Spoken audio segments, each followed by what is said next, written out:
তো hello everyone, আজ আমি তোমাদের সাথে শেয়ার করব যে আমার একটা মেঘলা দিন কেমনভাবে কাটলো।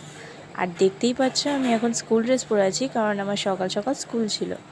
সকাল সকাল খেয়ে নিয়েছিলাম চা আর বিস্কিট। দেখো ওয়েদারটা কি সুন্দর, তাই না? এখন আমি স্কুল চলে যাব, আর স্কুলে আমি যেটা টিফিন নিয়ে গিয়েছিলাম সেটাও তোমাদের একটা ক্লিপ দেখিয়ে দিচ্ছি। আমি এটা টিফিন নিয়ে গিয়েছিলাম,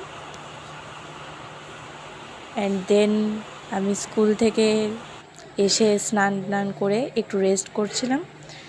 তারপর লাঞ্চ করব। দেখো লাঞ্চে কী আছে: ভাত, স্যালাড, ঢ্যাঁড়স ভাজা, আলু মাখা, চিকেন কষা। তো এই হচ্ছে আজকে আমার লাঞ্চ। চলো খেয়ে নিই। লাঞ্চ করে একটু রেস্ট করে নিয়েছিলাম, তারপর ছাদে চলে গিয়েছিলাম বিকেলবেলা। একটা ডেয়ারি মিল্ক খেতে খেতে আর গান শুনতে শুনতে সুন্দর একটা ওয়েদার এনজয় করছিলাম আমি।